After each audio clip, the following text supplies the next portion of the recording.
Assalamualaikum Bang Nuim. Waalaikumsalam warahmatullahi ta'ala wabarakatuh. Wah, macam mantap ini. Kapan ini berkunjung ke Soekarno-Hatta lagi nih? Lagi rame di Soekarno-Hatta ini. Maklum musim hujan, banyak yang basah ini, perlu diperas-peras nampaknya ini. Bang Nuim, ini 100 hari negeri dipimpin oleh seorang Prabowo Subianto. Tempo hari ini terbitkan majalahnya dengan judul 100 hari, judulnya macam ada dualisme kepemimpinan. Wallahu a'lam bishawab. Apa yang bisa Bang Nuim sorot dari wajah pemerintahan Prabowo selama 100 hari berjalan ini? Itu menjadi bincang kita pagi ini mungkin Bang Nuim ya. Selain urusan lain, urusan pagar makan tanah, pagar makan lautan, dan juga bukan hanya itu, hutan pula dimakan ini, luar biasa oligarki ini. Kankah ini enggak tahu ya, kalau di Australia ini apa yang menyebabkan pula Queensland Australia ini banjir rupanya. Kalau Jakarta dulu ada partai sekitar ibu kota itu ramai kali. Di sana cemana Bang Nim? Selain masalah-masalah dunia, ketika Heng Hong, Donald Trump mulai mengadakan perang tarif Kanada, Cina, dan beberapa tempat lainnya, di tengah gejolak DeepSeek yang paling mengganggu sebuah teknologi baru yang akan kita hidup dengan zaman kayak begitu. Ya, kurang lebih juga terakhir masalah Rafah yang menjadi sorotan luar biasa. Timur Tengah di tengah pembukaan perbatasan, tapi Jenin masih diobok-obok, belasan lagi tewas di sana. Belum lagi urusan Ukraina nampaknya akan diperpanjang. Ini Alkisah. Apakah benar kedekatan antara Donald Trump dengan Putin menyebabkan ini akan berakhir? Wallahu a'lam bishawab. Silakan Bang Nuim, mungkin pencerahan untuk pendengar radio silaturahim ini. Silakan. Tafadhal Bang. Kita mulai dengan Bismillahirrahmanirrahim. Kalau dikatakan seakan-akan ada dua, ini bahaya ini. Kalau kapal punya dua nahoda ini gawat ini, satu ke timur, satu ke barat. Tapi sebenarnya kan orang mulai bertanya waktu itu, kelihatan bahwa setelah terpilih dan setelah resmi menjadi Presiden Republik Indonesia yang ke-8, Prabowo kelihatan pergi ke Solo seakan-akan sowan, digunakan bahasa Jawa itu sowan. Sowan itu menghadap barangkali ya. Ya, kalau kita lihat dari banyak segi, sebenarnya segi Prabowo ini sebagai orang yang dalam usia lebih tinggi, ya, tapi dia begitu hormat kepada seorang mantan presiden yang lebih muda karena pernah menjadi atasannya ketika dia menjadi Menteri Pertahanan. Tapi apakah memang demikian dalam urusan pemerintahan? Apakah seorang bawahan seperti itu harus kemudian menunjukkan sowan terus-menerus menyegani yang ada? Kalau memang yang di atasnya itu adalah orang yang memang hebat dan punya prestasi sangat luar biasa, tidak seperti dibuat orang olok-olok. Nah, presiden saja carikan kerja untuk anaknya. Bayangin, apalagi saya yang bukan presiden. Presiden saja mesti carikan kerja untuk anaknya. Dan ini membuat banyak orang. Iya, ini juga kelihatan ketika berhadapan dengan Joko Widodo, Prabowo yang jauh lebih besar, yang jauh lebih berpengalaman dalam banyak hal ya. Kenapa tunduknya itu begitu luar biasa? Tidak salah untuk hormatnya, tapi tunduknya itu luar biasa. Dan ini kemudian tunduk dia itu dengan tunduk ajudannya atau sekretaris kabinetnya, Mayor Teddy, terhadap Aguan juga dibicarakan orang. Kenapa tunduknya sampai begitu hebat? Nah, ini kita teringat pada pepatah orang Arab kalau saya tidak salah, yang mengatakan, ya, kalau tangan tidak bisa kamu tidak bisa patahkan, maka tangan itu harus kamu cium. Kalau kamu tidak bisa mematahkan tangan itu, maka kamu harus cium itu tangan. Begitulah kira-kira.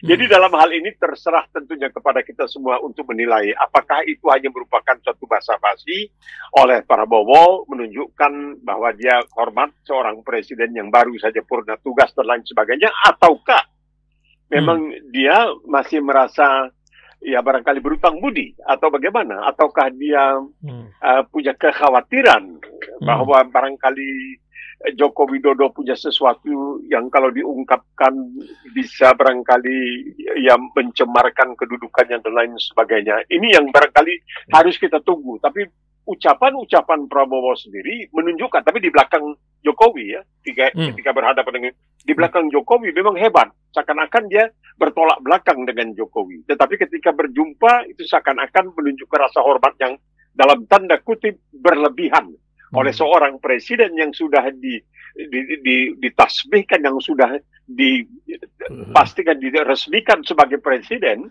Kenapa sampai begitu luar biasa? Kita melihat ketika Biden dengan Trump jumpa hanya salaman, tepuk-tepuk bahu ya selesai. Padahal kan Biden lebih tinggi usianya daripada Trump. Tapi mereka tidak tunduk sampai begitu. Tidak ada salahnya untuk hormat. Tetapi kalau berlebihan, dia mesti memikirkan juga bagaimana penafsiran orang. Jadi Prabowo ini setiap tindak tanduknya dia mesti memikirkan bagaimana nanti tanggapan dari rakyat. Kalau dalam soal misalnya ya tidak kelihatan orang itu terserah, tapi kalau kelihatan oleh orang akan mulai bertanya-tanya. Tadi dikatakan adanya pagar hutan dan sebagainya. Kalau hutan dipagar itu masih lebih bagus. Kalau kita bicara soal pagar, ya kita mesti ingat juga bahwa di dalam sejarah Republik Indonesia ini ada istilah pagar betis, ingat? Nah, ini yang diterapkan oleh Ibrahim Aji, Allahyarhamu. Ibrahim Aji kebetulan kenalan saya dan kami sangat dekat waktu dia menjadi duta besar di Inggris. Dia menerapkan pagar betis untuk menggambarkan Jawa Barat, ya dari waktu itu yang disebutkan DI ya, Darul Islam dan lain sebagainya. Oke lah, sekarang ini pagar laut. Kemudian tadi Antum mengatakan, ya Rasil mengatakan ada pagar hutan. Pagar hutan ini harap dimaklumi, pagar hutan ini masih lebih bagus dari apa yang kita baca sekarang ini. Bahwa dalam tahun 2024, yaitu di masa kepresidenan seseorang yang bernama Joko Widodo, yang pernah dipuja bahkan oleh orang-orang yang dekat dengan saya, yang saya kenal, yang sangat kecewa dengan saya karena saya tidak mau memuja Joko Widodo. Mereka sangat kecewa. Mereka tidak paham kenapa abang sampai begitu katanya tidak setuju dengan dan lain sebagainya. Nah, selama tahun 2024, tahukah saudara bahwa menurut laporan yang dapat dipercaya 99,9%, lebih dari 260.000 hektar hutan yang digunduli. 260.000. Ya, lebih dari 260.000 hektar. Nah, ini laporan dari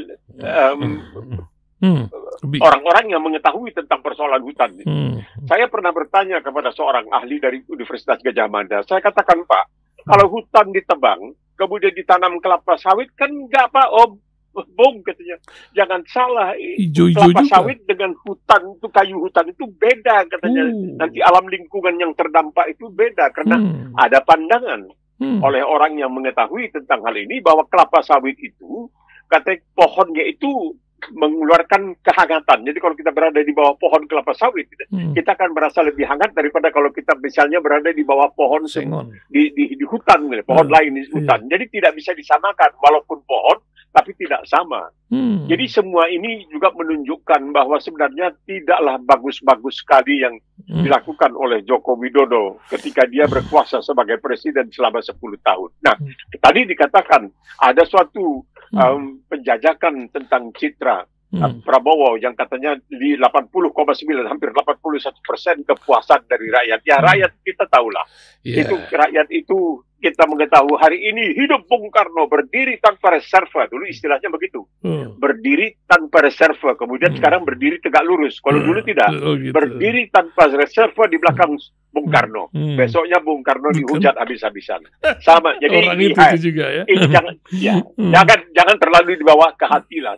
Kita hanya mengharapkan bahwa apa yang dicita-citakan, yang pernah diutarakan, yang disampaikan, disuarakan oleh Prabowo bisa menjadi kenyataan. Tapi janganlah dia memberikan kesan seakan-akan dia masih terlalu patuh kepada rakyat, kedaulatan rakyat Indonesia, bukan kepada seorang mantan presiden. Lihat itu apa yang terjadi ketika pada tanggal 20 Januari dilakukan serah terima jabatan presiden Amerika. Bagaimana Trump yang lebih muda dari Biden itu hanya tepuk-tepuk bahu dan lain sebagainya, tidak sampai terlalu tertunduk-tunduk begitu. Jadi ingatlah bahwa kata orang Arab, kalau saya tidak salah, Tangan yang tidak bisa dipatahkan, terpaksa kita cium.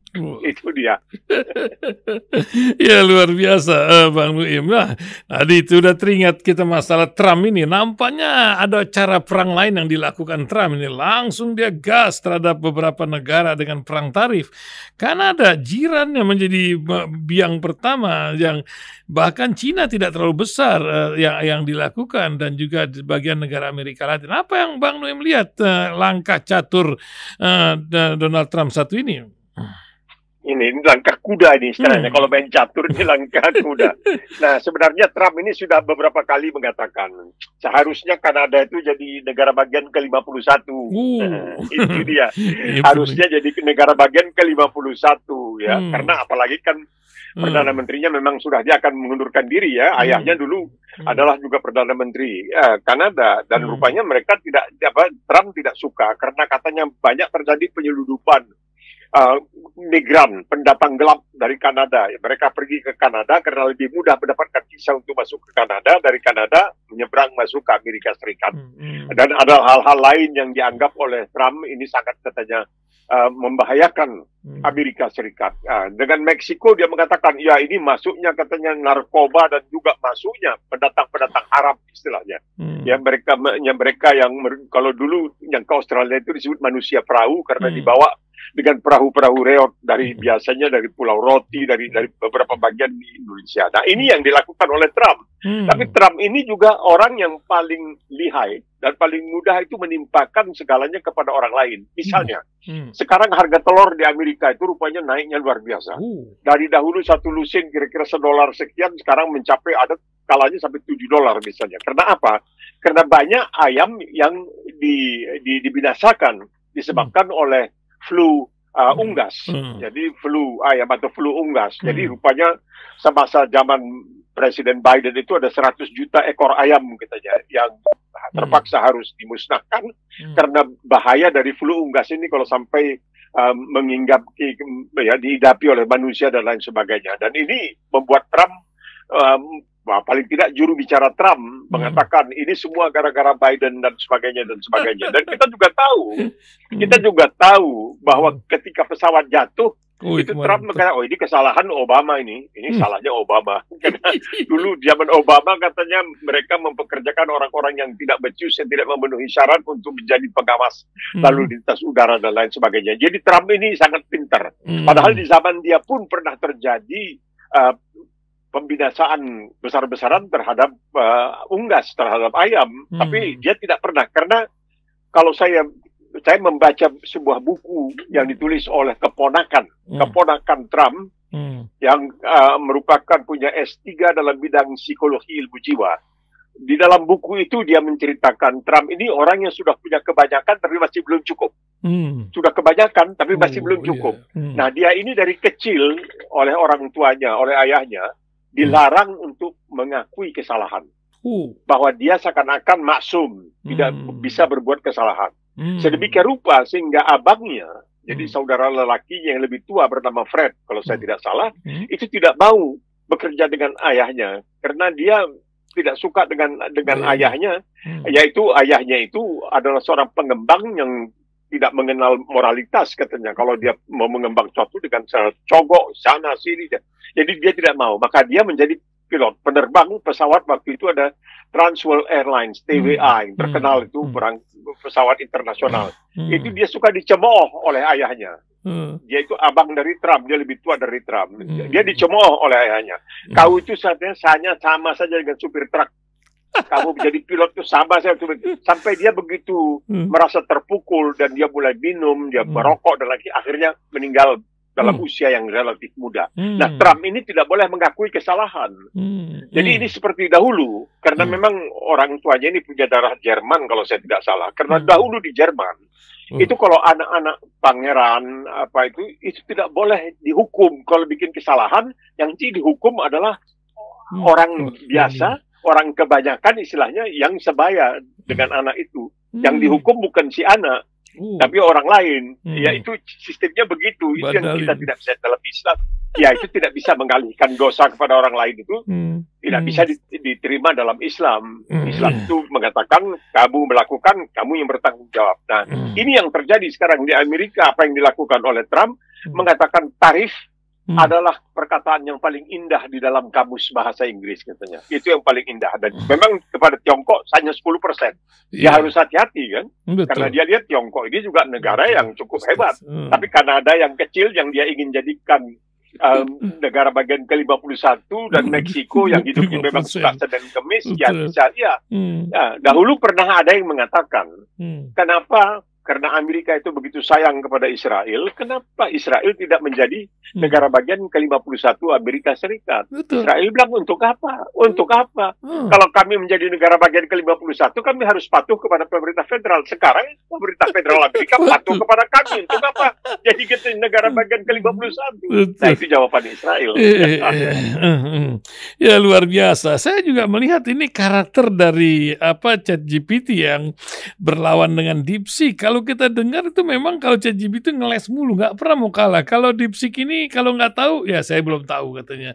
Ini apa yang akan terjadi dari dunia artificial intelligence yang nampaknya dunia wartawan pun terganggu dengan adanya aplikasi ini, Bang Nuim. Bagaimana Bang Nuim? Ini kan murah, DeepSeek ini murah, ya, lebih murah misalnya. Tetapi kita juga harus mengingat bahwa biar bagaimanapun, saya mengatakan ketika ada salah satu organisasi yang saya diminta untuk ikut di dalam organisasi itu, mereka menerbitkan karya-karya kesejarahan, ya, tulisan-tulisan. Lalu tulisan saya dimasukkan ke DeepSeek begitu kira-kira atau AI ya, dan dilakukan penyuntingan. Saya mengatakan saya tidak berkeberatan karena dahulu juga saya pernah menjadi penyunting, saya pernah menjadi redaktur pelaksana sebuah koran di Medan. Jadi kita mengubah dan lain sebagainya, dan ketika di Radio Australia juga kita mengubah terjemahan-terjemahan itu supaya lebih sesuai dan sebagainya. Tetapi dalam hal-hal tertentu, DeepSeek maupun AI atau yang disebutkan kecerdasan buatan itu tidak bisa mewakili perasaan. Jadi kalau katakanlah seorang Khairil Anwar, kita pujangga kita, ketika dia menulis tentang Diponegoro, Allah yarhamu, Diponegoro itu dia katakan sekali berarti sudah itu mati. Itu bagaimana kalau ditaruh di DeepSeek mungkin akan diubah. Kalau dikasihkan di AI mungkin berubah. Padahal itu ada perasaan di situ. Atau seperti yang dikatakan oleh pujangga Amir Hamzah, datanglah engkau wahai maut, bebaskan aku dari nestapa. Itu tidak bisa. Ada hal-hal yang artificial kecerdasan buatan ini tidak bisa, karena itu ada perasaan. Tulisan itu bukan hanya semata-mata mencurahkan pikiran, tetapi juga perasaan dicurahkan ke dalam itu. Jadi tidak selamanya. Kita lihat bagaimana perkembangannya. Tapi kita, ini alhamdulillahnya kita di sini bahwa Al-Quran itu merupakan sebagai pedoman kita, ihdinas shiratal mustaqim. Kita diminta kepada Allah, kita minta kepada Allah menunjukkan jalan lurus, bukan jalan yang jauh. Karena DeepSeek ini, kalau kita bertanya misalnya, kita minta bertanya mengenai Xinjiang atau Uighur, ya, dia nggak mau. Kita minta orang tanya bagaimana agama di Tibet, dia nggak mau jawab. Karena dia tahu bahwa di sana itu agama Buddhis yang ada di Tibet itu sudah dikerjai oleh pemerintah pusat Tiongkok yang mengaku tidak punya Tuhan. Karena dalam ajaran komunisme, Tuhan itu, agama itu adalah afyun, adalah candu bagi rakyat. Jadi dia juga pilih kasih dalam hal ini. Ya, luar biasa. Entah ya ini DeepSeek atau ChatGPT kalau nanya masalah Gaza maupun Ukraina yang lagi rame ini. Hari ini nampaknya Rafah telah dibuka perbatasannya, tapi belasan orang lagi syahid di Jenin. Strategi apa yang sedang terjadi di Timur Tengah ini, Bang Nuim, lihat apakah Israel sudah kelabakan menghadapi diplomasi, bahkan sampai mengirim bekas-bekas sitaan Hizbullah ke Ukraina. Apakah perang di Ukraina akan terus dipiara? Itu macam mana, Bang Nuim? Ya, karena ini kan bisa mengalihkan perhatian. Israel tidak akan tunduk pada siapapun. Karena begini, ini ada satu kajian tentang yang disebutkan sebagai Zionisme itu. Zionism Itu adalah suatu kajian, itu yang mengatakan bahwa mereka yang memegang ketat ajaran Zionisme itu, ya, itu mereka mengatakan bahwa umat Yahudi pernah di zaman lalu sangat dizalimi. Dan tidak ada jaminan bahwa di masa yang akan datang mereka tidak juga akan dizalimi. Oleh sebab itu, mereka akan berbuat segalanya untuk seakan-akan memberikan peringatan kepada orang-orang yang ingin melakukan sesuatu terhadap bangsa Yahudi, hati-hati kamu. Karena lihat Jerman. Jerman sekarang ini merupakan sebuah negara yang luar biasa, barangkali lebih dahsyat pro-nya, ya, keberpihakannya kepada Israel daripada bahkan barangkali Amerika.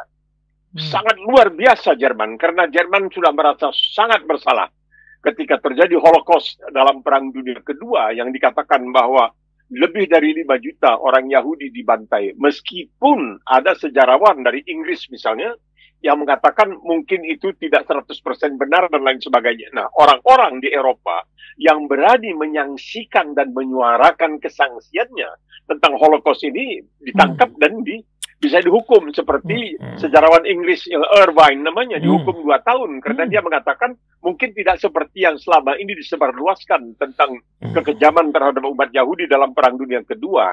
Apapun alasannya, kita sebagai manusia, sebagai Muslim, tidak bisa menerima kezaliman apapun. Kita tidak bisa menerima karena itu sudah merupakan ajaran, karena apa yang dikatakan bahwa Islam itu adalah agama untuk semuanya. Oleh sebab itu Al-Quran itu berbicara tidak hanya ya ayyuhalladzina amanu, ya ayyuhal muslimin, tidak, tapi juga ya ayyuhan nas, wahai umat manusia dan lain sebagainya. Itu ajaran Islam itu sudah jelas-jelas, itu tidak bisa ditawar-tawar lagi, karena itu merupakan rahmatan lil alamin. Ini yang tidak dikembangkan. Jadi Muhammad Assad, seorang Yahudi dari Austria yang kemudian kembali ke Islam dan menulis sebuah terjemahan tafsir Quran yang tebalnya hampir 1000 halaman, sehingga saya pikir catatan kakinya saja bisa dibuat 3 buku tentang Islam, saking hebatnya. Itu dia mengatakan rahmatan lil alamin, itu luar biasa itu. Karena kalau kita pikirkan dalam-dalam, itu semut pun masuk dalam rahmatan lil alamin. Semut pun yang kecil seperti itu masuk dalam bagian rahmatan lil alamin itu. Jadi tidak bisa melakukan kesewenang-wenangan, kezaliman, biarpun kepada orang yang bukan Muslim. Karena ayat-ayat di dalam Al-Quran itu ada yang ditujukan kepada Muslim, mukmin, Muslim dan mukmin, dan ada kepada manusia. Jadi selalu dikatakan, kamu lihat, apabila Allah Subhanahu wa Ta'ala berbicara mengenai soal keadilan, itu tidak dikatakan kepada ya ayyuhalladzina amanu, tapi ditujukan kepada semua manusia. Fa idza hakamtum bainan nas, ini dia. Ketika menghukum di antara manusia, bainan nas an tahkumu bil adil, kamu menghukum dengan adil. Itulah ajaran Islam itu. Nah, ini yang bertolak belakang dengan Zionisme ini. Yang seakan-akan mengatakan bahwa yang hanya pantas dianggap sebagai manusia adalah umat Yahudi. Ini yang susah ya. Tapi nampaknya diplomasi beliau ini babak belur ketika genosida benar-benar terjadi di Gaza. Tapi ya susah, ndableknya ini Yahudi ini, Zionis ini memang menjadi fenomena, macam hukum di atas segalanya buat mereka gitu. Di atas hukum lah mereka itu. Begitu Bang Noy. Ya, melihat apa yang terjadi di tepi barat sekarang. Seperti kita katakan minggu lalu, seorang pemukim yang mungkin tidak sah pemukimannya karena bertentangan dengan peraturan, dengan hukum internasional, bisa saja dia menghadap ke markas militer, lalu saya merasa terancam, ya dikasih senjata. Ini senjata ini nanti digunakan secara tidak bertanggung jawab untuk menganiaya orang-orang Palestina. Karena orang-orang banyak di dalam sekarang ini, di dalam batang tubuh pemerintahan atau yang penguasa di Israel, itu orang-orang yang tidak mau menganggap bangsa Palestina, orang Palestina sebagai manusia. Kita tidak bisa. Baruch Goldstein, ingat, Baruch Goldstein di tempat bernama Al-Khalil. Dalam suatu bulan Ramadan, dia orang lagi 200 orang lagi salat, tarawih, dia tembak berapa yang mati, 30 yang mati, berapa ratus yang luka-luka, itu dianggap biasa saja, tidak ada apa-apa. Coba ada satu orang Yahudi yang lagi beribadat lalu dianiaya. Itu kan menjadi pemberitaan internasional. Ya ini yang kita ingin, bagaimana apakah bangsa Arab yang lebih dekat ke sana itu yang notabene bukan saja Arab tapi Muslim, mampukah mereka untuk menyadarkan umat manusia bahwa ajaran agama Islam itu rahmatan lil alamin, itu bahkan terhadap seekor semut pun itu berlaku. Wah, Masya Allah. Bang Nuim, biasa sekarang nih orang sedang mempersiapkan menyongsong Ramadan yang insya Allah 25 hari lagi akan tiba. Sya'ban baru saja kita masuki. Apa yang ingin Bang Nuim ingatkan di memasuki bulan Sya'ban ini yang penuh kemuliaan ini? Silakan Bang Nuim.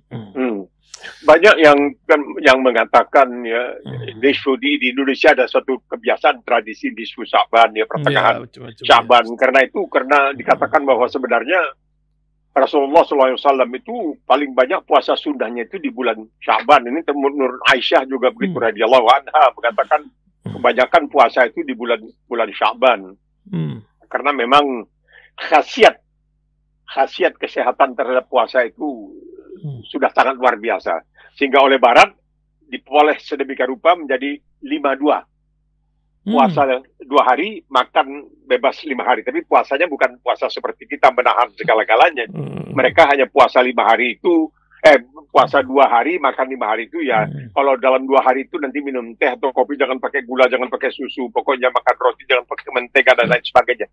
Itu yang mereka lakukan. Nah, kita mengetahui Rasulullah SAW itu rajin sekali berpuasa. Kalau bulan Sya'ban itu dia paling banyak melakukan puasa itu. Dan juga menurut para ahli sejarah Al-Quran, bahwa adalah di bulan Sya'ban itu turunnya ayat ketika Allah SWT mengatakan Innallaha wa malaikatahu yusalluna 'alan nabi, wa Allah dan para malaikat memberikan salawat kepada Nabi. Ya ayyuhalladzina amanu sallu 'alaihi wa sallimu taslima. Wahai orang-orang yang beriman. Jadi itu merupakan satu bulan ini. Dan juga kita tidak bisa melupakan kenyataan bahwa dalam bulan Sya'ban kiblat akhirnya disesuaikan lah, bukan disesuaikan tapi dipenuhilah kerinduan Rasulullah SAW kepada Makkahul Mukarramah, kepada Ka'bah itu. Di situ dikabulkan pada bulan Sya'ban itu. Jadi dan ini adalah bulan ke-8 menjelang bulan 9 yang merupakan syahrul Ramadan allazi unzila fil Quran. Di sinilah bulan ketika Al-Quran diturunkan sebagai panduan untuk manusia, sebagai panduan, sebagai pembeda mana yang baik, mana yang benar, mana yang tidak benar bagi manusia. Jadi alhamdulillah dengan adanya Al-Quran yang berhari, tiap hari terus ini seakan-akan ada saja penemuan-penemuan ilmu pengetahuan, sains, yang mengukuhkan apa yang dikatakan oleh Al-Quran. Itu terus saja. Sampai-sampai persoalan surat An-Nur misalnya tentang cahaya dari minyak zaitun. Itu kemudian juga, ya, dibuat eksperimen menunjukkan, ya Allah, bagaimana 1400 tahun, bagaimana ini di abad ke-7. Seorang Muhammad SAW yang dikatakan al-ummi, yang buta huruf, kok bisa menyebutkan hal-hal yang kemudian sekian ratus tahun, sekian ratus tahun terbukti adalah sesuatu yang benar. Jadi apapun yang mau dikatakan oleh DeepSeek, apapun yang mau dikatakan oleh AI, chatbox dan sebagainya, tidak akan bisa melawan apa ini. Kan ini turunnya di abad ke-7. Kita terus-menerus menekankan ini turun di abad ke-7, ini turun di abad ke-7. Ingat kamu abad ke-7 sekian 1400 tahun yang lalu, bukan dengan keahlian zaman sekarang ini, tapi sudah ternyata kebenarannya. Jadi kalau Allah Subhanahu wa taala mengatakan bahwa jangan kamu kira nanti setelah kamu terkubur dan kamu hancur lebur dan lain sebagainya, aku tidak bisa mengembalikan kamu bahkan sampai. Nah, ini disebutkan di situ terjemahnya ujung jari. Padahal seharusnya banana dalam hal ini adalah sidik jari, karena unik. Kalau ujung jari itu tidak unik, ya semua orang punya ujung jari. Tapi sidik jari itu unik. Tiap-tiap manusia itu beda sidik jarinya. Bayangkan sekian miliar manusia, Allah SWT bersumpah dan berjanji mengembalikan itu seperti sedia kala, seperti awalnya. Baru orang tahu, oh ya ini sidik jari, ini rupanya memang unik dan lain dan luar biasa. Jadi Disitulah kelebihan dari Al-Quran. Alhamdulillah, kalau dikatakan misalnya sekarang ini orang yang pernah membakar Al-Quran kemudian ditembak dan lain sebagainya, itu tidak menjadi persoalan. Karena biar dihancurkan, kata orang, biar semua Al-Quran yang ada di permukaan bumi ini dihancurkan, Al-Quran tidak akan hilang. Kenapa? Begitu banyak hafiz. Begitu banyak orang yang hafal Al-Quran, dan tidak ada kitab suci lainnya. Seperti begitu banyak orang yang mampu untuk menghafalnya. Luar biasa. Alhamdulillah kita punya sebuah pegangan yang betul-betul terjamin autentikalnya, itu luar biasa. Sebagai penutup bincang kita pagi ini, Bang Nuim, nasihat apa sebagai closing time di tengah hari-hari berkah ini? Silakan Bang Nuim. Ya, banyak orang kan yang tentunya mengatakan, ya Allah, kenapa dibiarkan terjadi apa yang terjadi sekarang ini di Gaza misalnya? Kenapa ini dibiarkan terjadi? Kenapa misalnya dibiarkan terjadi kebakaran yang sangat luar biasa di Amerika? Kenapa terjadi banjir yang sangat luar biasa di Australia dan lain sebagainya? Juga di Indonesia terjadi lain sebagainya. Ini apakah? Ini kalau Allah Subhanahu wa taala meminta kita, ya ayyuhalladzina amanu ista'inu bis-sabri was-salah, sabar dan salah. Allah sendiri mengatakan, kalau kita mau melihat misalnya di surat Al-Fajr, surat ke-89 ayat ke-14, di situ Allah Subhanahu wa taala mengingatkan kita, inna rabbaka labil mirsyad. Artinya sesungguhnya Tuhanmu benar-benar mengawasi. Jangan salah, jangan kamu pikir Tuhan tidak mengawasi segala yang terjadi. Tetapi Tuhan punya agendanya tersendiri yang tidak kita ketahui. Insya Allah. Insya Allah. Mudah-mudahan Allah memberikan yang terbaik dari kehidupan yang kita lalui ini. Terima kasih Bang Nuim. Sampai Senin mendatang dan selalu sehat dan bermanfaat untuk banyak orang. Assalamualaikum. Amin ya rabbal alamin. Waalaikumsalam warahmatullahi wabarakatuh.